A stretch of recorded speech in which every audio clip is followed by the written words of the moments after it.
말라기 선지자는 구약 시대의 마지막 선지자였습니다. 여러분, 이 선지자의 주의 말씀에 대언이 있은 이후에는 이제 400년 동안 하나님께서 출현하지 아니하세요. 다시 말씀을 드리면 하나님께서 더 이상은 선지자를 통하여 그의 뜻을 밝히지 아니하십니다. 그와 같은 모습이 400년이나 흘러가게 되니 이 기간을 가리켜 또 다른 표현으로 침묵의 시대라고도 표현을 합니다. 그러기에 이 말라기 선지자를 통하여 주시는 하나님의 이 말씀은 더욱더 중요해 보입니다. 그로부터 400년이 지난 다음에 되어질 일에 대해서 미리 말씀하시고 침묵의 시대로 들어가게 되니, 여러분, 그 400년 이후에 되어질 일에 대해서 뭐라고 말씀을 하시는가? 인류의 역사에 가장 중요한 방문, 하나님 되신 예수 그리스도, 성자 예수 그리스도께서 이제 출현하게 될 것이다 라고 하는 놀라운 그 예언을 말라기 선지자를 통해서 주시는 것이에요. 오늘 우리가 함께 봉독한 3장 1절에 이 메시아 되신 예수 그리스도의 강림에 대하여 이처럼 예언하고 있는 내용을 볼 수 있습니다. 우리 1절 말씀을 함께 읽겠습니다. 시작. 만군의 여호와가 이르노라. 보라, 내가 새 사자를 보내리니 그가 내 앞에서 길을 준비할 것이요 또 너희가 구하는 바 주가 갑자기 그의 성전에 임하시리니 곧 너희가 사모하는 바 언약의 사자가 임하실 것이라. 아멘. 보라, 내가 내 사자를 보내리니 라고 말씀을 하세요. 여러분이 사자는 어떠한 일을 감당할 것인가? 오시게 될 하나님의 아들, 그 길을 평탄케 하고 또한 그를 고대하는 사람들의 그 마음을 죄로부터 회개하는 그 역할을 감당하게 하니 그가 누구시겠습니까? 바로 세례 요한이죠. 예수 그리스도의 강림을 준비할 자를 먼저 보내시겠다, 이렇게 말씀하고 있습니다.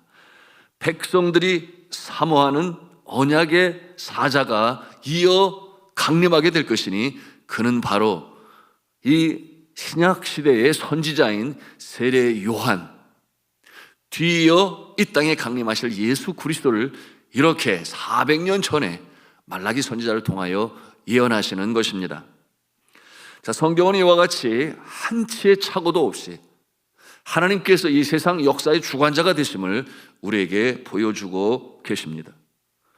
태초에 하나님께서 온 우주 만물을 창조하시고 그리고 이 세상의 역사가 흘러가게 하시고, 여러분, 과거의 역사 속에 함께 하신 하나님께서는 오늘날에도 함께 하시고 또 앞으로도 함께 하실 전능하신 하나님 아버지신 줄로 믿으시기를 바랍니다. 이와 같은 모습을 말라기 선지서를 통해서 그리고 이루어지게 되는 신약 시대의 그 모습을 통해서 우리가 보는 것이에요. 그러므로 성경을 우리가 깊이 읽고 묵상하는 것은 우리에게 어떠한 유익을 주는가? 이 세상이 어떻게 흘러가고 있는지에 대하여, 그 시작과 지금과 미래에 대하여 영적인 통찰력을 우리에게 제공하고 있으니, 여러분, 하나님의 말씀은 진리의 말씀이요 우리의 삶의 인도자가 되심을 믿으시기를 바랍니다. 자, 예수 그리스도는 구세주로 오시는데 구원자로 오실 뿐만 아니라 심판주로 오고 계심을 이 말라기 선지를 통해서 우리에게 가르쳐 주십니다. 그러므로 그 모습은 이 악한 자들을 심판하신다고 그러셨어요. 반면에 선한 자들에게는 은혜를 베푸시며 또한 선을 베푸시는 모습으로 이 땅에 강림하신다 하셨습니다. 우리 함께 5절 말씀을 같이 읽도록 합니다. 시작. 내가 심판하러 너희에게 임할 것이라. 점치는 자에게와 간음하는 자에게와 거짓 맹세하는 자에게와 품꾼의 삭세에 대하여 억울하게 하며 과부와 고아를 압제하며 나그네를 억울하게 하며 나를 경외하지 아니하는 자들에게 속히 증언하리라. 만군의 여호와가 말하였느니라. 아멘. 자, 점치는 자, 간음하는 자, 거짓말로 사람을 현혹하는 자들, 사람을 부리되 그들에게 정당한 임금을 지불하지 아니하는 자들, 과부와 고아처럼 힘이 없는 자를 압제하고 그들을 착취하고 그들을 못 살게 구는 자들, 그런가 하면은 나그네를 억울하게 하고. 여러분, 이 말씀에서 나그네라고 하는 것은 그들이 나라를 떠나서 있을 곳을 찾기 위하여 이 이스라엘 땅까지 와서 예루살렘에 기거하는 자들을 가리켜 말씀하고 있는 것이에요. 여러분, 이와 같은 모습은 오늘날 어떠한 모습이겠습니까? 코리안 드림을 꿈꾸며 사랑하는 가족의 품을 떠나 이 머나먼 곳에 와서 어찌하든지 열심히 수고하고 버는 곳으로 보내면서, 여러분, 오늘을 살아가는 그 모습이 나그네라고 말할 것입니다. 자, 이와 같은 자들에게 착취를 하고 정당하게 임금을 지불하지 아니하고, 여러분, 이와 같은 모습을 주님께서 가만히 놔두시지 아니하시겠다, 이렇게 말라기 선지자를 통하여 미리 말씀하시는 것입니다. 그리고 6절에 이어 뭐라고 말씀을 하시는가? 야곱의 자손들은 멸망되지 아니한다, 그렇게 말씀하세요. 자, 이 야곱의 자손들, 바로 하나님께서 택하신 자들이에요.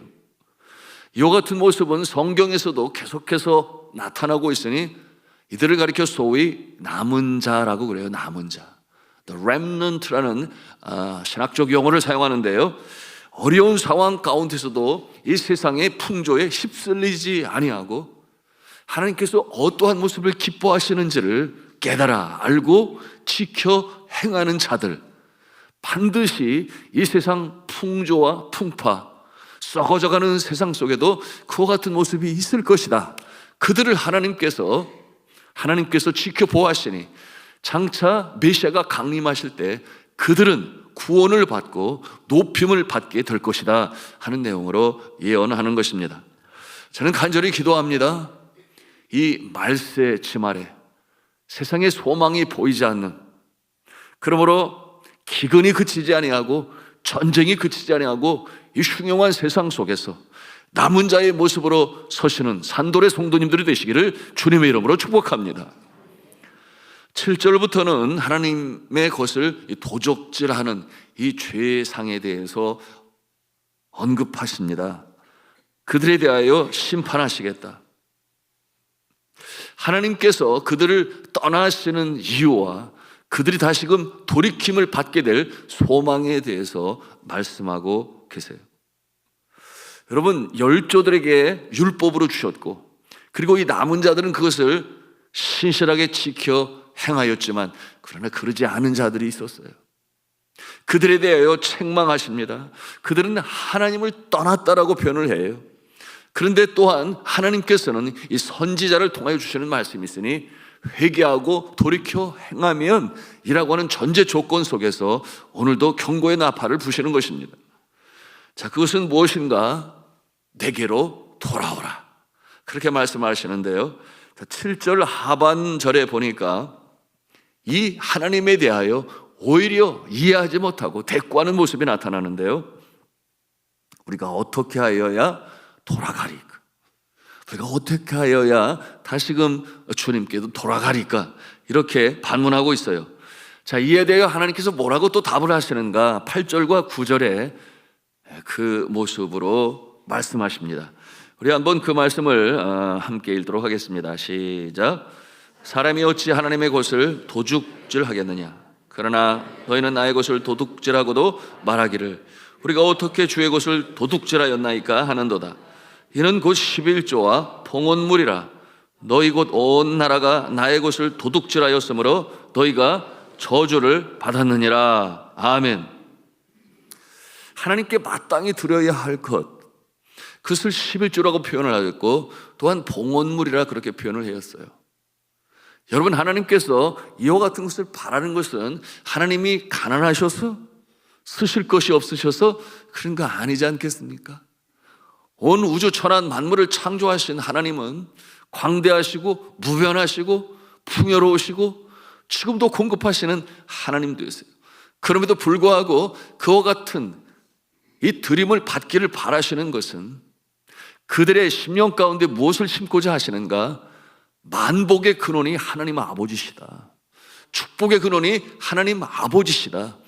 너희가 그것을 인정하느냐? 라는 것을 물으시는 거예요. 여러분, 드리지 아니하면 어떠한 상태가 될 것 같습니까? 내가 내 힘으로 벌었지, 내가 애쓰고 수고하여 내가 수확을 거두어 드렸지. 여러분, 사실이 그러합니까? 여러분, 하나님께서 건강만 주시지 아니하셔도 그럴 수는 없어요. 하나님께서 일기를 주장하시는데 그것만 아니하셔도 그럴 수는 없어요. 여러분, 그러므로 복의 근원이 하나님 되십니다. 그러므로 내가 이렇게 주님이 주시는 건강으로, 지혜로, 일터로, 또한 농부에게는 이른 비와 늦은 보로 내리시는 하나님의 손길을 통하여 내가 이렇게 복을 얻었나이다. 그러므로 하나님만이 나의 복의 근원이 되십니다 라고 하는 것을 어떻게 표현하겠냐는 거예요. 어떻게? 그 중에 적은 부분이지만 10분의 1을 성별하여 그렇습니다, 하나님만이 나의 축복의 근원이 되십니다 라고 하고 표현하는 것이 바로 주님 앞에 드리는 11조인 것이에요. 그럴 때 그 관계는 더욱더 돈독해지고, 내가 아는구나, 내가 내 영혼의 창조주가 되고 생명의 소유주가 되며 삶의 주인이 된다는 사실을 내가 인정하고 아는구나. 여러분, 그러므로 우리가 드리는 감사의 예물은 하나님께서 다시금 복으로 내려주시는 이 통로가 되지만, 이 11조는 완전히 다른 개념을 가지고 주님 앞에 드리는 것이니 하나님이 복의 근원이 되십니다 라고 하는 것을 인정하는 천국 백성의 징표가 되는 줄로 믿으시기를 바랍니다. 자, 이렇게 말씀을 드리는 것은 전에도 나누었어요. 우리가 대한민국 국민임을 어떻게 증명할 수 있는가? 이 나라가 우리에게 부과하는 의무를 감당하고, 또한 의무를 감당할 때 권한이 있으니 나라가 우리를 보호하고, 그 중에 하나는 납세의 의무라고 그랬어요. 국방의 의무라고 그랬습니다. 여러분, 그것으로 말미암아 우리는 여권을 받고 온 세상 어느 나라도 입국을 할 수 있으며, 그러면 아니 되겠지만 납치되었을 때 그것을 돕고자 하는 것이 나라가 나서서 행하는 일이니, 여러분, 천국 백성의 징표를 가지고 하나님의 보호하심과 하나님의 은혜 가운데 살아가시기를 주님의 이름으로 축원합니다. 여러분, 모든 복이 하나님께로부터 오는 것입니다. 그러므로 은도 내 것이요 금도 내 것이라 그랬어요. 이 땅에서뿐만 아니라 그렇습니다. 세상 정부는 이 땅의 국민을 보호할 때 언제까지 보호하느냐? 이 세상에서 생명 유지하는 그날까지. 떠나고 나면 아예 더 이상은 관심도 없어요. 그러나 우리 하나님은 만세전 우리를 택하셨고 영혼의 창조주가 되실 뿐만 아니라 이 땅에 살아가는 동안 지키시고 보호하시고, 또 이 세상을 떠나다 손치더라도 그 영혼이 하늘나라에서 영원토록 영생 복락을 누리게 하시는 만군의 여호와여 우리 영혼의 창조주가 되심을 믿으시기를 바랍니다. 오늘 말씀해 보니 먼저는 성전에 이 드리는 이 11조를 통하여 내가 너희의 복이 됨을 인정하라, 이와 같은 내용으로 주시는데, 여러분, 성전에 드리는 11조는 어떻게 사용되어졌는가? 먼저는 그 성전에서 수고하는 레이지파의 후손들, 그들은 땅을 기업으로 주지 아니했다 그랬어요. 전적으로 하나님만을 의지하며 살아가는 존재들. 그래서 그들의 생계를 바로 이 11조를 통해서 돕게 되었습니다. 그런가 하면 두 번째로는 이 성전을 관리하고 보수하는 일로 또 드려진 11조가 사용이 되었어요. 그런가 하면은 세 번째는 가난하고 어려운 경제적 그 고난 속에 있는 자들, 과부들이라고 그랬습니다. 고아들이라고 그랬습니다. 또한 그곳에 와서 기거하는 나그네들이라고 그랬습니다. 어려운 사람들을 구제하는 일에 쓰였습니다. 오늘날 어느 신학자들은 그것을 강조해요. 오늘날 이 시대 더 이상 11조 시대는 끝났다. 그 이유에 대하여 말하기를, 그 시대는 이 성전이 여전히 보존되고 있었고, 그러면서 성전에 살아가는 자들, 성전을 보수하는 일들, 그와 같은 일들로 11조가 필요했는지 모르지만, 그러나 이제는 성전이 어디에 있느냐? 주 70년에 타이투스 장군의 로마의 군대로 말미암아 돌 위에 돌 하나도 남지 않고 완전히 멸망시켜 버렸으니 이제는 더 이상 성전이 없다. 그러니까 11조를 드리지 않아도 된다. 교회는 11조를 강조하지 말아라. 이와 같은 내용으로 신학적 주장을 펴니다. 그러나 한번 생각해 보십시오. 눈에 보이는 성전은 사라졌습니다. 그러나 예수 그리스도께서 이 성전의 기능을 감당하십니다. 지금 굉장히 중요한 이 성경의 가르침을 우리에게 보여주는 인사이트를 제공하고 있는데요. 여러분, 주님께서 뭐라고 말씀하시는가? 요한복음 2장 19절에 말씀하세요. 같이 읽겠습니다. 시작. 너희가 이 성전을 헐라 내가 사흘 동안에 일으키리라. 이것은 무엇을 가르쳐 말씀하신 것입니까? 자신이 다시금 부활하실 것을 이처럼 말씀하시는데, 너희가 이 성전을 헐라, 그러나 내가 이 성전을 다시금 일으키리라 하신 것은 예수 그리스도께서 다시금 부활하셔서 이 사라져 버릴 성전의 기능을 온전히 감당하실 것이니, 여러분, 구약시대의 성전에 나온 자들이 성전에서 하나님을 뵙니다. 여러분, 오늘날 이 시대에 우리는 예수 그리스도를 통하여 하나님을 만나는 줄로 믿으시기를 바랍니다. 여러분, 구약시대에 성전에 나와서 제물을 드림으로, 희생제물을 드림으로 제사함을 얻었어요. 오늘 이 시대에 우리는 예수 안에서 제사함을 얻는 줄로 믿으시기를 바랍니다.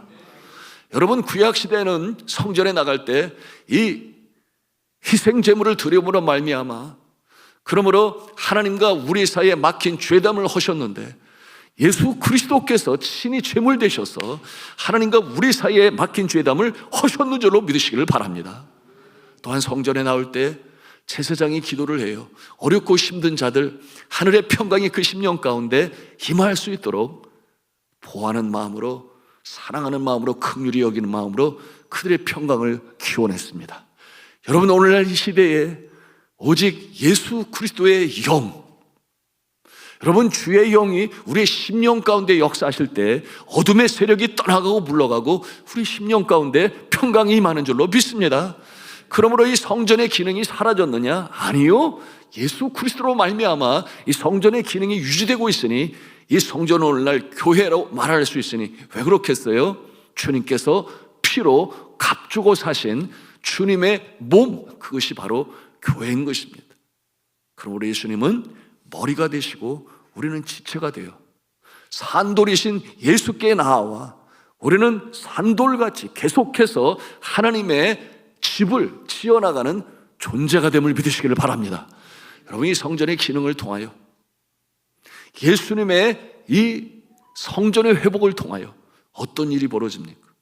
여러분 아시는 대로 주의 몸된 교회는 확장되어져 나가고, 그 무슨 바보? 이 땅에 뜻이 하늘이신 것 같이 하나님의 나라가 이루어지는 일을 여러분 지속적으로 이루어져 나가게 되는 것입니다. 여러분, 11조를 드리지 아니하고 주님 앞에 봉헌물을 드리지 아니하고 어떤 신학자들이 주장하는 것처럼 알아서 하면 된다, 알아서 어려운 사람들 돕고 알아서 선교하고 알아서 전도하고, 여러분 그렇게 알아서 하라고 하면 할 것 같습니까? 한번 생각을 해보세요. 주의 몸된 교회가 믿음의 사람들을 권면하고 그리고 말씀으로 가르침으로 말미암아 드려진 여러분 그 예물을 통하여 복음이 증거되는 일에 선교사를 보내기도 하고, 복음이 증거되는 일에 구제하기도 하고, 여러분 복음이 증거되는 일에 그 물질을 사용하게 되니 주의 몸된 교회가 성전의 기능을 이 시대에도 이루어가고 있음을 우리는 볼 수 있어야 돼요. 여러분, 그처럼 하지 않는데 예수 믿지 않는 자들이 어련히 알아서 주님 앞에 나와서 이방의 신앙에서 돌이켜서 주님께 찬송하며 예배하는 선교의 역사가 나타나겠습니까? 그러지를 아니에요. 여러분, 말씀을 드린 것처럼 우리의 자세는 이루어야 됩니다. 나의 물질도 주님의 것입니다. 나의 건강도 주님의 것입니다. 나의 시간도 주님의 것입니다. 주님께서 나에게 주신 것을 가지고 나는 사용하니 나는 주님께서 주신 것들의 청지기입니다. 여러분, 성경을 통해서 주님은 분명히 말씀하세요. 여러분, 주님께서 1달란트, 2달란트, 5달란트를 주십니다. 여러분, 그것이 그 기본 캐피털, 기본 자금이 누구로부터 왔다는 거예요? 주인으로부터 주어진 것이에요. 우리가 태어날 때, 또한 자라날 때 그리고 이제는 사명으로 감당할 때 여러분, 주님께서 우리에게 주시는 건강을 통하여, 시간을 통하여, 물질을 통하여, 사람까지도 붙여주셔서 일을 행하실 때에 여러분, 우리는 청지기의 직분으로 그 달란트를 가지고 수고하며 땀을 흘립니다. 어떠한 자는 5달란트를 가지고 10달란트를 만들고, 어떠한 자는 2달란트를 가지고 4달란트를 만들고, 어떠한 자는 1달란트를 가지고 그대로 묻어두어 이윤을 남기지 못하는 그와 같은 모습도 있어요. 그런데 그처럼 주님이 다시금 돌아오셔서 그들을 심하실 때 뭐라고 그러시는가? 잘했다, 충성된 종아라고 말씀을 하세요. 그러면서 주님께서는 뭐라고 말씀하시는가? 내가 적은 일에 충성하였으니 내가 큰 일을 너에게 맡기리라. 여러분, 여전히 주님이 우리의 주인 되심을 믿으시기를 바랍니다.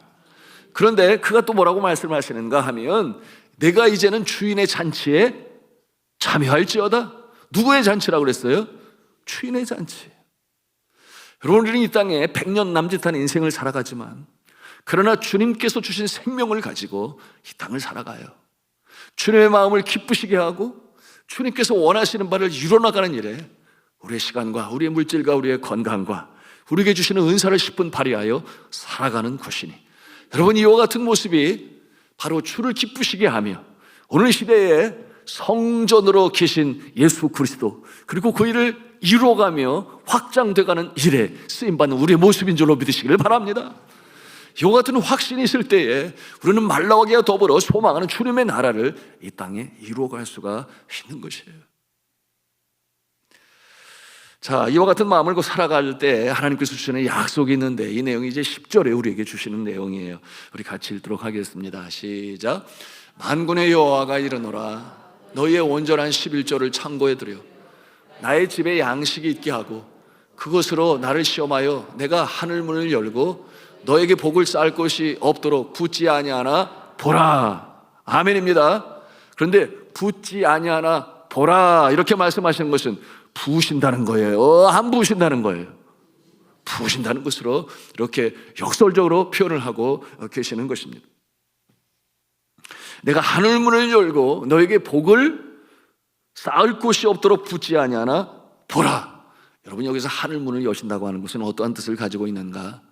여러분, 이 시대에는 농사로 또한 푸른 초장에서 목축업으로 양들을 먹이는 그 시대였으니 하늘 문을 여시고 하나님께서 때로는 이른 비로 내리시고 때로는 늦은 비로 내리셔서 이렇게 복으로 부으신다. 여러분, 성경의 비는 이처럼 복의 상징으로 우리에게 나타내 보여주고 있습니다.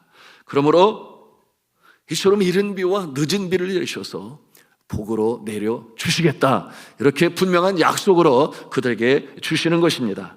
이 축복의 약속이 11조와 봉헌물로 주님 앞에 드리는 자에게 하나님께서는 공급하신다, 그렇게 약속하시는데, 여러분이 충만한 축복의 역사가 여러분에게 임하시기를 주님의 이름으로 축원합니다. 여러분, 언제고 세상은 이 두 부류의 사람으로 나뉘어져요. 첫째의 모습은 어떠한 모습인가? 자신의 힘으로 인생을 산다고 하나님을 멀리하는 사람들, 이 같은 모습을 소위 인본주의라고 표현을 해요. 그런가 하면 두 번째 부류의 사람은 어떠한 사람인가?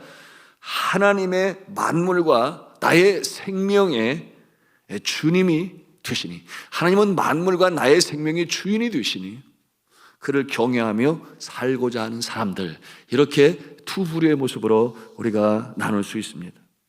오늘 그 두 부류의 사람에 대하여 성경은 우리에게 가르쳐주고 있어요. 그 내용이 14절에 보시면 첫째 부류의 사람들의 모습이 묘사됩니다. 우리 같이 읽도록 하겠습니다. 시작. 이는 너희가 말하기를 하나님을 섬기는 것이 헛되니 만군의 여호와 앞에서 그 명령을 지키며 슬프게 행하는 것이 무엇이 유익하리요? 이와 같은 자들이 있어요. 자신을 의지하고 하나님을 경외하지 아니하는, 그러므로 하나님을 섬기는 것이 무슨 유익이 있겠느냐, 이렇게 생각하는 부류의 첫 번째 부류의 사람들. 여러분, 그와 같은 사람들은 의심이 많아요. 그와 같은 사람은 자신의 가지고 있는 바를 의지하며 살려고 합니다. 물론 고군분투하고 애쓰고 수고를 해요. 그러나 그의 인생에 대해서 하나님은 보장하시지 아니하십니다. 그런가 하면 두 번째 부류의 사람이 있다.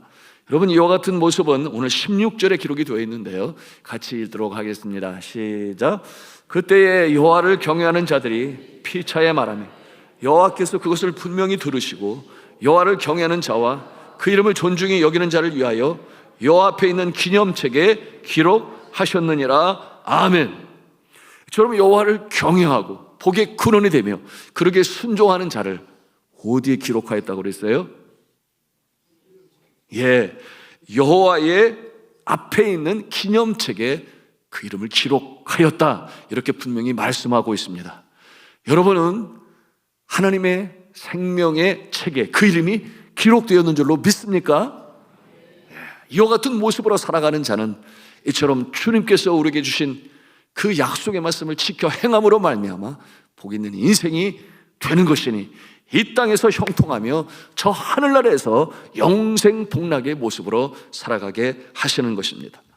자, 이와 같은 말씀, 이제 우리가 오늘 말씀에 이제 결론을 맺고자 하는데요, 17절에 주시는 말씀을 우리가 마지막으로 대하겠습니다. 17절에 뭐라고 말씀을 하셔요? 특별한 소유로 삼으시겠다. 그의 손 안에 두시겠다. 아무도 빼앗지 못할 것이다. 그 누구도 상치 못하게 할 것이다. 그런가 하면은 두 번째로 뭐라고 말씀을 하시는가? 내가 그들을 아끼겠다. 그렇게 약속의 말씀으로 주십니다.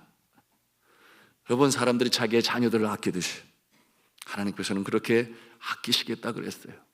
불 가운데 지날 때에도 불이 너를 사르지 못하고 물 가운데 지날 때에도 물이 너를 침몰치 못하게 하시니, 여러분, 하나님의 지키심과 보호하심 속에 복된 인생으로 살아가게 하시기를 바라는 것이 본래 하나님이 우리를 창조하시고 이 땅에 보내신 계획이며 또한 하나님의 은혜인 것입니다.